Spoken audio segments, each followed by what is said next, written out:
주님의 사랑 안에서 형제된 믿음의 형제 여러분, 오늘도 안녕하셨습니까?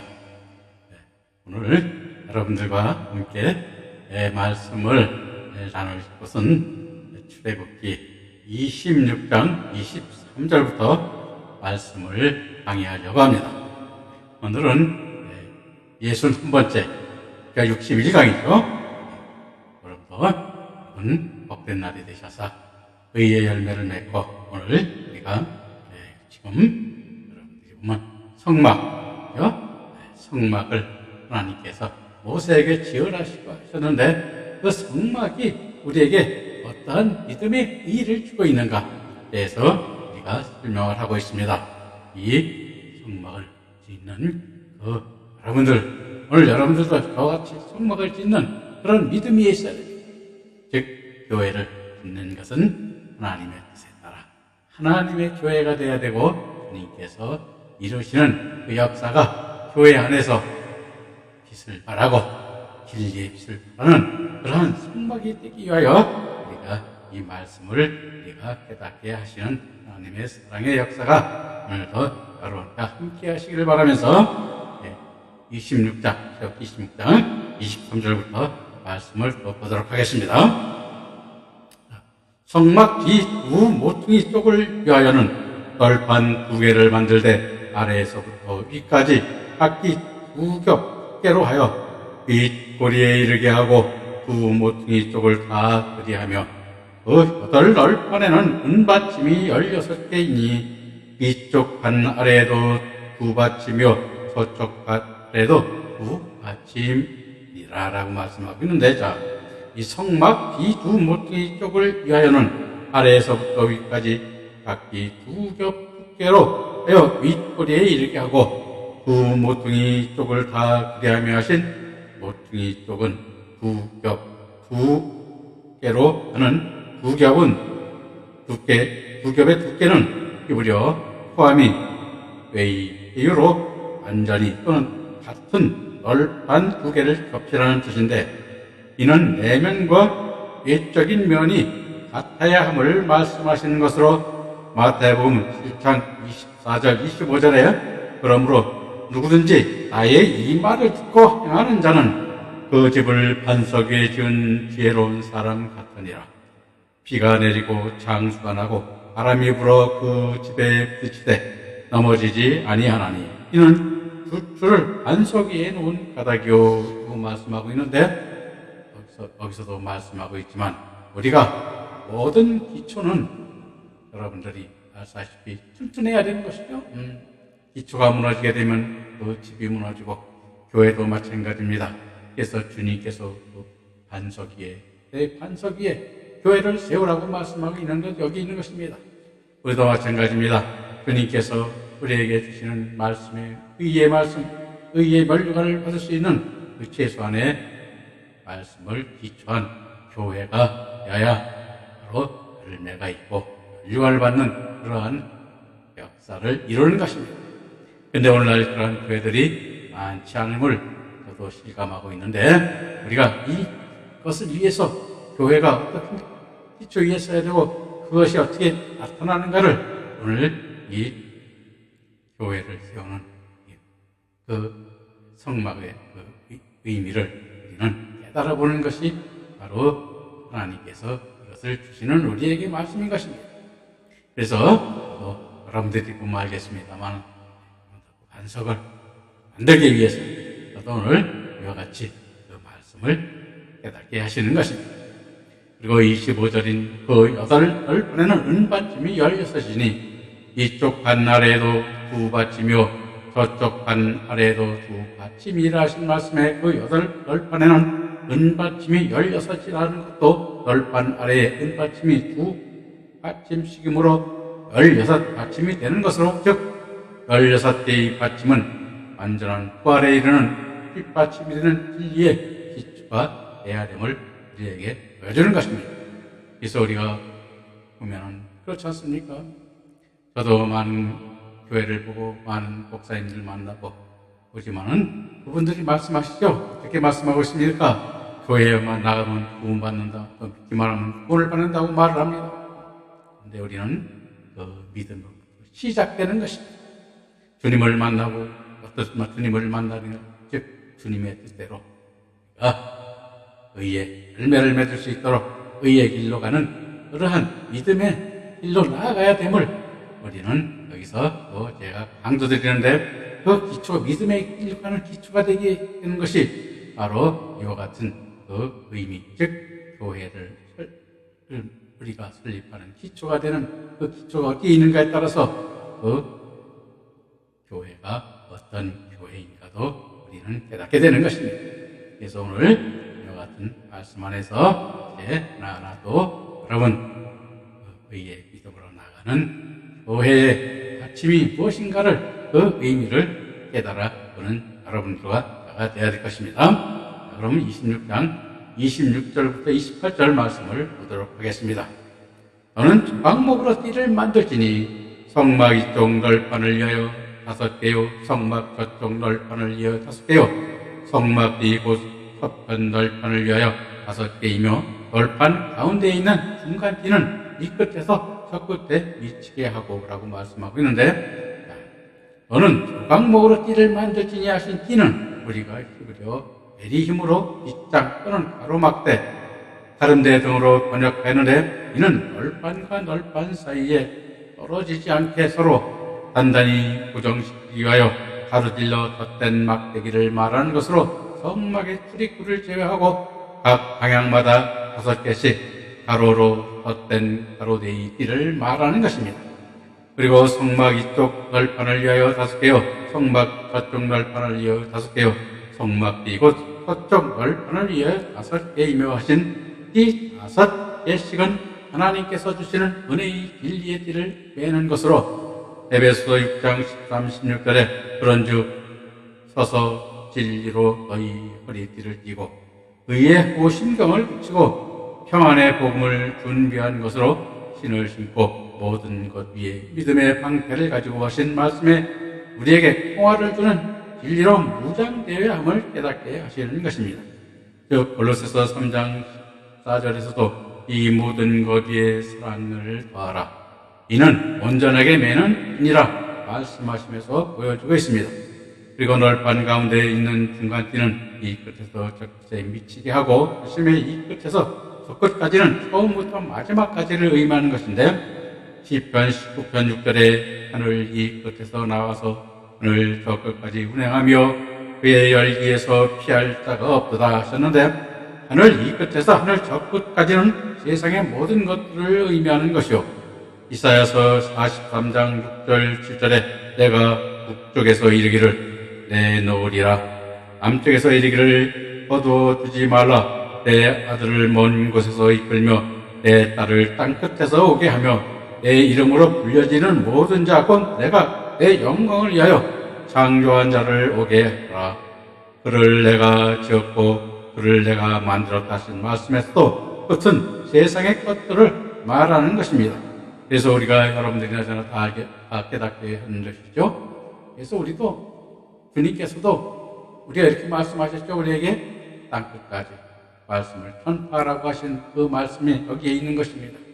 그래서 믿음 안에 앉지 않은 모든 사람을 불러 보아 주님께서 이루신 그의 말씀 그것을 우리는 증거하고 구주이신 그 주님께서 이루신 그 역사를 깨닫게 하는 것이 사명이며 책임이 되는 것을 우리는 오늘도 잊지 말아야 될 것입니다. 그리고 이어서 26장 20절 30절 말씀 또 보도록 합시다.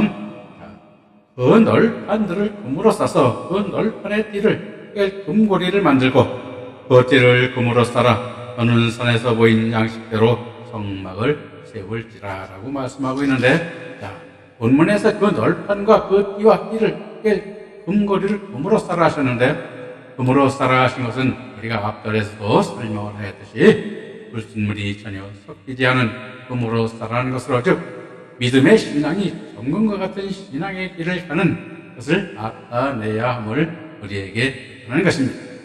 그리고 너는 산에서 보인 양식대로 성막을 세울지라 하심에 양식대로인 히브리어 헤미시파토는 RSV 성경에서 계획으로 변경하였는데, 이는 히브리서 8장 5절에 그들이 섬기는 것은 하늘에 있는 것의 모형과 그림자라 모세가 장막을 지으려 할 때에 지시하심을 얻은 것과 같으니, 이르시되 삼가 모든 것을 선에서 내게 부인던 분을 따라 지으라 하셨느니라 하시고 있으니, 즉 산에서 거인 양식인 성막의 실제이신 예수님께서 오심으로 궁극적으로 이루실 것들임을 우리는 보고 있는 것입니다.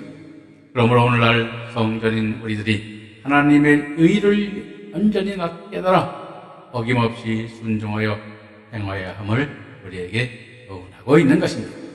그래서 오늘날 하나님의 의를 나타내기가 그렇게 쉽지 않죠. 오늘날 교회를 가보면 그 의의 말씀이 없습니다. 맨날 구원받아라. 언제까지 가야 구원받을지, 온전히 구원받는지 모르는 것입니다. 그래서 의에 이르는 믿음으로 이끌어야 되는데, 앞으로 이 의에 이르는 말씀 제가 또 앞으로 설명을 계속해서 할 것입니다만은, 그 기초가 되는 것이 바로 이것입니다.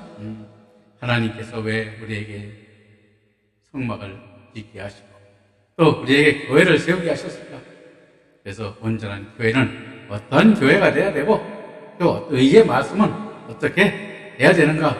바로 우리에게 주시고자 하시는 말씀이 바로 그와 같은 것임을 깨달으시고, 여러분들이 계속해서 이 기본이 되는 그러한 말씀을 잘 깨달아보시기 바랍니다. 26장 31절, 32절 말씀 보도록 합시다. 너는 청색, 자색, 홍색 실과 가늘게 꼰 배실로 짜서 휘장을 만들고 그 위에 그들을 정교하게 수놓아서 금 갈고리를 네 기둥 위에 들어들이되 그 네 기둥을 조각목으로 만들고 금으로 싸서 네 은받침 위에 둘지며 하신대, 너는 청색, 자색, 홍색 실과 가늘게 꼰 배실로 짜서 휘장을 만들고 하신 말씀은 우리가 앞에 25장 4절과 26장 1절에서도 하신 말씀인데, 즉 25장 4절과 26장 1절에서는 성막을 덮는 제1양장을 만들라 하셨지만, 본문에서는 성수와 지성수를 나누는 휘장이라는 점이 차이가 있을 뿐 재료와 수 넣는 무늬와 방법은 똑같이 설명하고 있습니다. 즉 청색 실은 히브리어 우테 팔레트로인데 하늘색으로 희망과 생명을 상징하는 것이며, 시편 23편 2절 3절에 그가 나를 푸른 풀밭에 누이시며 쉴만한 물가로 인도하시는도다. 내 영혼을 소생시키고 자기 이름을 위하여 의의 길로 인도하시는도다 말씀하시면서 보여주시고 있습니다. 자색은 히브리어 웨아르까만으로, 즉 진홍색인데 부여와 고귀함을 나타내는 것으로 다니엘서 5장 7절에 왕이 개 소질로 술객과 갈대와 술사와 점쟁이를 불러오게 하고 바벨론의 지혜자들에게 말하되 누구를 막론하고 이 글을 읽고 그 해석을 내게 보이면 자주색 옷을 입히고 금사슬을 그의 목에 걸어주리니 그를 나라의 셋째 통치자로 삼으리라 하고 있고, 누가복음 16장 19절에서도 한 부자가 있어 자색 옷과 고운 베옷을 입고 날마다 호화롭게 즐기더라 말씀하고 있으면서 깨달아 볼 수 있습니다. 그리고 홍색인 히브리어 메톨라이트는 통치자가 입는 옷이기도 하며 죄를 나타내기도 하고 희생을 의미하기도 하는 색으로, 예수님께서도 홍포를 입으신 후 십자가에서 피를 흘리시며 화목제물이 되셨는데, 이는 이사야서 1장 18절에 여호와께서 말씀하시되 보라, 우리가 서로 변론하자. 서로 너희 죄가 종 같을지라도 눈과 같이 휘어질 것이요 진홍같이 붉을지라도 양털같이 희게 되리라 하심으로써 예수 그리스도께서 죄에 대한 희생의 제물이 되실 것을 우리에게 보여주고 있는 것입니다. 다시 말하면 주님께서는 우리에게 번제물이 되시고 또 화목제물이 되시고 속죄제 제물이 되셨고 속건제 제물이 되셨고, 또 우리에 위하여 여러분들이 잘 아시는 죄인의 몸으로 오셔서 우리의 제물이 되셨음을 성경은 우리에게서 보여주고 있는 것입니다. 그래서 여러분들이나 저나 그 말씀 안에서 주님께서 희생되신 그 제물이 어떠한 의미가 있고 어떠한 뜻인가에 대해서 앞으로 우리가 계속해서 깨달아 볼 것입니다. 그러므로 우리는 주님의 그 크신 사랑과 그 은혜를 우리 마음판에 새기고 항상 그 은혜를 감사함으로 찬송과 경배를 드리고 또 그것의 영을 받은 성령으로 인침받았을 때는 이게 돼요? 산 제물이 되는 그러한 영광으로 하나님께 경배를 드리는 때가 되어야 되고 그 믿음 안에 우리가 있어야 됨을 항상 잊지 마시길 바랍니다. 그리고 간을 깰 배실이죠. 간을 깰 배실은 히브리어 모시자르 쉐시로 그리스도의 성결함을 뜻하는 것으로 시편 51편 7절에 우슬초로 나를 정결케 하소서. 내가 정하리이다. 나의 죄를 씻어 주소서. 내가 눈보다 기디다 하신 말씀과 같이 죄 없음에 정결하고 순결함을 표징하고 있는 것입니다. 그리고 그들은 정교하게 수놓아서 하신 히브리어 야세 호세브는 흉년되어진 일 또는 연구되어 만들어진 일들을 의미하나 성경적으로는 하나님의 말씀에 대한 충분한 이해를 뜻하는 것으로 출애굽기 31장 2절 5절에 내가 유다지파 고레의 손자요 우리의 아들인 부살레를 지명하여 부르고 하나님의 영을 그에게 충만하게 하여 지혜와 총명과 지식과 여러 가지 재주로 정교한 일을 연구하여 금과 은과 노수로 만들게 하며 보석을 깎아 물리며 여러 가지 기술로 나무를 새겨 만들게 하라는 말씀에서 보여주고 있는 것으로 즉 하나님의 뜻에 어긋남이 없이 합당하게 만들어지게 하였음을 우리에게 보여주고 있는 것입니다. 그래서 오늘날도 우리는 예배와 경배와 그 말씀을 전할 때도 하나님의 뜻을 깨닫고 하나님의 뜻으로 주시는 그 말씀으로 우리가 말씀을 증거해야 됨을 우리는 항상 잊지 말고 그 뜻대로 나가는 믿음의 아들들이 되어야 됨을 우리에게 보여주는 것입니다. 그리고 갈고리를 네 기둥 위에 늘어뜨리되 하신 말씀에 갈고리는 자하부 와외 해문 연결을 뜻하는 것으로 즉 진리와 결합시키는 역할을 하는 의미의 갈고리로서 즉 네 기둥에 늘어뜨린다는 히브리어 메나타타는 네 개의 기둥에 걸려있는 갈고리에 걸어 아래로 늘어뜨림을 나타내는 표현이며 네 기둥은 성소와 지성소 사이의 조각목으로 만들어졌고 이 기둥들에는 금으로 쌓여졌으며 정색실과 자색실과 홍색실과 하늘에 꼰 배실로 그룹들을 수놓인 휘장이 내려져 있었던 것입니다.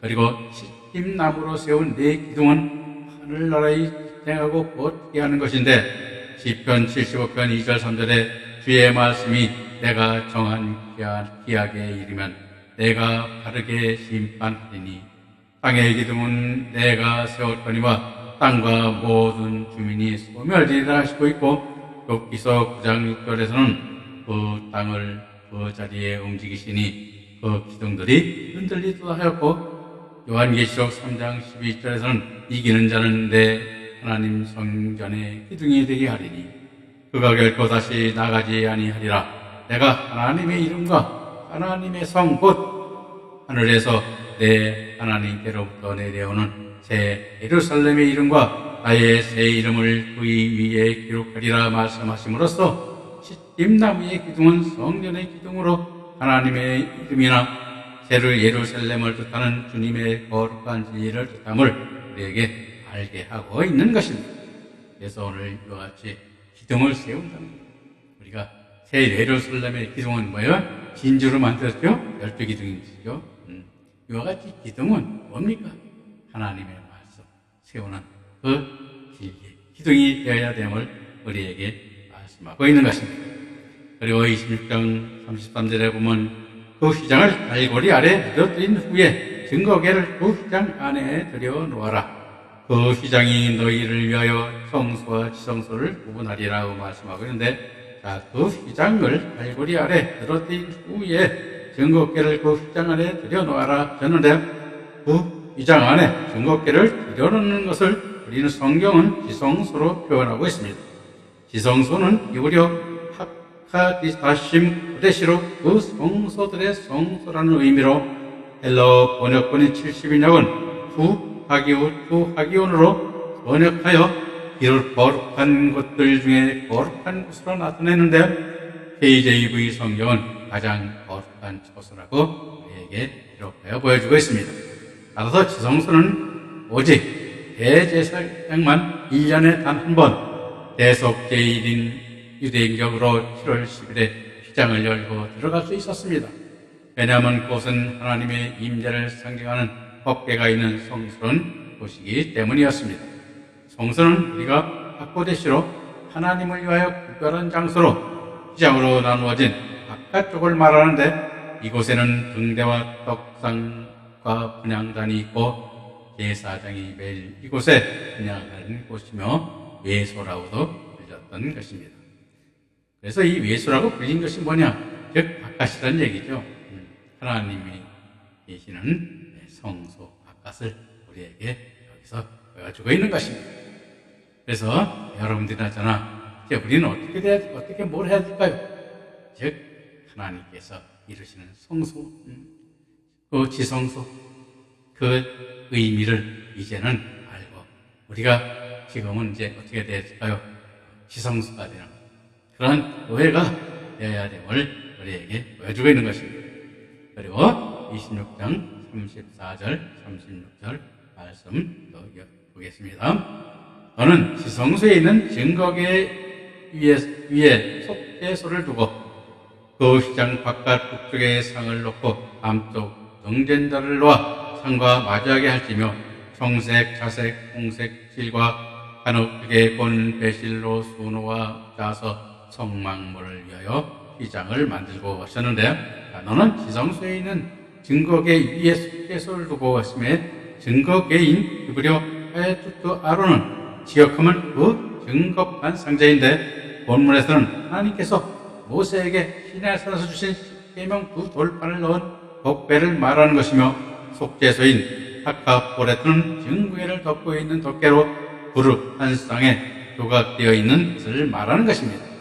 즉 그 휘장 바깥 북쪽에 상을 놓고 남쪽 등잔대를 놓아 상과 마주하게 할지며 하신 말씀에 상을 북쪽에 놓는다는 차푼 필라 알 히텐 외하 슬로하는 상위에 진설병을 놓는 상을 의미하는 것인데 진설병은 이스라엘의 12지파를 나타내므로 남쪽에 놓여지는 등잔대에서 하나님께서 비추는 진리의 빛을 받아먹게 될 것임을 우리에게 깨닫게 하는 것입니다.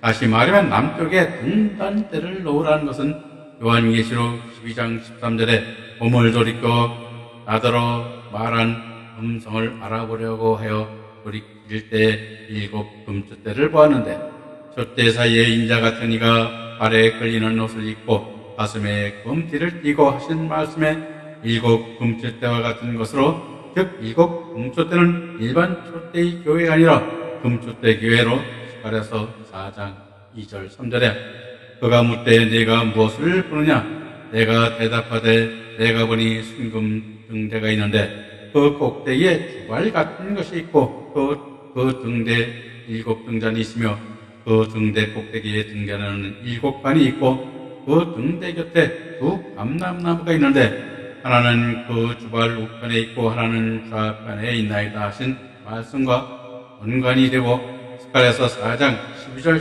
14절에 그 금기름을 내리는 7 군관 곁에 2 감람나무 가지가 무슨 뜻이냐 물음에 이는 금기름을 발리온 자 둘이라 하였으니 금기름을 발리온 자는 요한계시록 11장 3절에 2 증인에 해당하는 것으로 금촛대 교회는 금기름이 흘러나와 2 증인을 세우는 교회요 2 증인은 요한계시록 7장 4절에 14만 4천의 종들로 7년 혼란 중에 1260일 동안 예언하고 순교하게 된 임침만 든 종들을 우리에게 보여주고 있는 것입니다. 그래서 우리들도 이와 같은 종들이 되기까지 어떻게 해야 되겠어요? 끝까지 그렇죠. 하나님의 뜻에 합당하게도 그 일을 이끌어 나가는 그러한 믿음의 종들이 되어야 됨을 우리에게 깨닫게 하는 것입니다. 그리고 금기름에서 그 기름은 사도행전 10장 38절에 보면 하나님이 나사렛 예수에게 성령과 능력을 기름 붓듯 주셨다 하신 성령을 상징하고 금기름은 불순물이 없는 금으로 이 하나님의 영광에 합당한 성결한 성령을 뜻하는 것입니다. 그리고 12절에 몸을 돌이키며 나더러 말한 음성을 알아보려고 하여 돌이킬 때 7 금초대를 보았는데 하며 7 금초대를 보았다는 히브리어 헬라어 헤파 디쿠나이스 크리스타스는 불순물이 정제된 정금 같은 진리로서 생명의 말씀을 밝히는 교회를 뜻하는 것으로, 즉 세상의 미련이나 육신적 욕망들을 완전히 제거되어 오직 하나님의 뜻에 따르는 말씀만으로 인도하는 금기름 같은 7 영으로 부으셔서 순교케 하여 면류관을 받는 24 장로의 자리에 이르게 하는 역사를 밝히는 교회를 말하는 것입니다. 그러므로 7 금초대 교회는 기도도 금대조에 담기는 기도라고 하며 영광의 찬송으로 경배하는 것입니다. 그리고 촛대 사이에 인자 같은 이가 발에 끌리는 옷을 입고 가슴에 금띠를 띠고에 히브리어 헬라어 호모이온, 히온, 안드로프는 인자 같은 이로 번역하였는데 문자적으로는 사람의 아들과 같은 이란 의미나 다니엘서 7장 13절에 의하면 내가 또 한 밤중에 보았는데 인자 같은 이가 하늘 구름 사이에 보아서 옛적부터 항상 계신 자에게 나와 그 앞에 인도되었다는 말씀에서 인자 같은 이는 장차 도래할 메시아를 표현하는 것으로 본문 또한 요한계시록 1장 18절에 곧 산자라 내가 전에 주었었노라 하신 말씀의 언급을 보면 인자 같은 이는 스스로 하나님의 아들이라 하신 예수 그리스도를 표현하고 있는 것입니다. 그리고 촛대 사이에인 우리가 엔메소톤 리코나온에 나오는 엔메소는 뭐뭐 가운데의 뜻으로 즉 촛대 가운데 또는 촛대 중심이라는 의미입니다. 즉 출애굽기 25장 31절 40절에 하나님께서 촛대인 등대를 만들라 하실 때 금 한 덩이를 두들겨서 촛대를 만들라는 말씀처럼 12절의 7 교회는 그 중심에 인자 같으니 즉 주님이 계심을 의미하는 것입니다. 그러므로 촛대 사이에 즉 촛대 한가운데 인자 같은 이는 예수 그리스도요, 금촛대 교회인 우리 성도들을 감찰하셔서 부족한 것을 채워주시고 온전하게 하시어 더 좋은 부활의 믿음으로 이기며 나아가게 양육하고 계심을 우리에게 보여주고 있는 것입니다. 그리고 발에 끌리는 옷을 입고 가슴에 금띠를 띠고에 발에 끌리는 옷인 헬라어 엔데히메논 포테레는 출애굽기 28장 2절 4절에 대제사장 아론이 입은 옷이며 다니엘서 10장 5절에 데겔 강가에서 예수님이 입은 옷으로 하늘의 대제사장이신 예수님을 보여주는 것이요, 가슴에 금띠를 띄었다는 것도 다니엘서 10장 5절에 허리에 무바수 정금띠를 띄었다고 하였는데 금띠는 왕이 두르는 띠로 즉 가슴에 금띠를 띄었다는 것은 주님의 변함없는 사랑을 베푸심을 의미하는 것입니다. 다시 말하면 금은 정금으로 예수님께서 우리를 온전한 참사랑으로 온전하게 더 좋은 부활의 생명이 되도록 변함없이 사랑으로 이끄심을 우리에게 보여주는 것입니다. 마태복음 22장 11절에 임금이 손을 보러 들어올세 거기서 예복을 입지 않은 한 사람을 보고 가로되 친구여 어찌하여 예복을 입지 않고 여기 들어왔느냐 하니 저가 유구무원이거늘 하심에 예복은 하나님의 말씀으로부터 얻어진 신령한 진리 즉 영과 육신이 진리의 말씀으로 결합된 것을 뜻하는 것으로 예수님도 옷을 가지고 참 선지자와 거짓 선지자로 구별하여 보셨고 마태복음 7장 15절에서는 생배 조각을 번옷에 입지 말라 하시면서도 구약의 율법이 신령한 진리를 읽고 있으면 새 교회의 진리로 주선하여 여러분들이 보면 알겠습니다만은 구약의 율법에 신령한 진리를 읽고 있으면 새 교회의 진리로 주선하여 함께 결합할 수 없음을 우리에게 깨닫게 하고 있습니다. 즉 천국 같은 깨끗한 진리의 옷을 입어야 함을 말씀하고 있는 것입니다. 그러므로 북쪽에 놓인 이스라엘 12지파들은 정금과 같은 진리의 말씀에 비춤을 받아야 함을 우리에게 보여주는 것입니다. 그리고 청색, 자색, 공색실과 가내은계, 곤, 배실로 수놓아 짜서 성막문을 위하여 휘장을 만들고 하심은 성막의 출입문을 청색, 자색, 공색실과 가늘게 꼰 배실을 수놓아서 짜서 만들라고 하는 말씀으로 즉 성막의 출입문도 지성소와 성소를 막는 휘장과 똑같이 수놓아 짜서 만들라는 것입니다. 이와 같이 그와 같이 만들라는 것은 무엇입니까? 바로 우리가 하나님께서 주시는 진리의 말씀이 동일함을 어디서 어디에 있든 어느 곳에 있든 어느 위치에 있든 그 말씀의 가치가 동일함을 우리에게 깨닫게 하는 것입니다. 그리고 26장 37절에 보면 그 휘장면을 위하여 기둥 5을 광목으로 만들어 금으로 싸고 그 갈고리도 금으로 만들지며 또 그 기둥을 위하여 받침 5개를 돛으로 부어 만들지라 했는데 그 휘장문을 위하여 기둥 5을 광목으로 만들어 금으로 싸고 그 갈고리도 금으로 만들지며 하신 말씀에 기둥 5을 광목으로 만들어 금으로 싸라는 기둥 5인 히브리어 암무테 마샤는 하나님의 은혜를 나타내는 숫자로 여호와 하나님이 베푸는 은혜 안에 들어가는 것을 의미하며 또 그 기둥을 위하여 받침 5개를 돛으로 만들어 부을지라 하셨는데 받침을 돛으로 만든다는 말씀, 돛은 우리가 히브리어 네오세트로 제단과 그리고 그 성막을 그리고 말뚝을 제조하는 데 재료로 사용한 것이기 때문인데 이는 인간이 인의 사랑을 깨달아 믿는 신앙의 상태를 뜻한다고 할 수 있고 또 외적으로 나타나는 근원적인 진리를 의미하는 것이기도 한 것입니다. 따라서 그 휘장에 대하여 마가복음 15장 18절에서 예수께서 큰 소리를 지르시고 숨지시니 이에 성소 휘장이 위로부터 아래까지 찢어져 둘이 되었다 하였는데 또 이에 대하여 히브리서 10장 19절 20절에 형제들아 우리가 예수의 피를 힘입어 성소에 들어갈 압력을 얻었나니 그 길은 우리를 위하여 휘장 가운데 열어놓으신 새로운 살 길이요 휘장은 곧 그의 육체니라 말씀하심으로써 요한사도는 요한복음 14장 1절에서 예수께서 일세 내가 길이요 진리요 생명이니 나로 말미암지 않고는 아버지께로 올 자가 없느니라고 말씀하고 있습니다. 따라서 우리가 이와 같은 말씀에서 보면 우리 이와 같이 성전, 성막을 만들고 성막을 만드는 재료들 다 뭐냐면 진리요 하나님께서 의의 믿음으로 가는 말씀에 처해 그 말씀으로 우리에게 깨닫게 해주는 그 성막이 되어야 됨을 우리에게 보여주는데 앞으로 성막을 세울 때 그 말씀 다시 이어서 이제 말씀을 또 깨닫게 할 것입니다. 오늘 여러분 우리가 이 성막의 하나의 재료를 깨달았듯이 우리 믿음이 어떠한 믿음이 되어야 됩니다. 한번 여러분들도 돌아보고 저도 한번 돌아볼 것입니다. 여러분 성막 여러분 스스로 성막이 되고 저도 성막이 되는 여러분들과 저와 되기를 바라면서 오늘 말씀 여기서 마치겠습니다.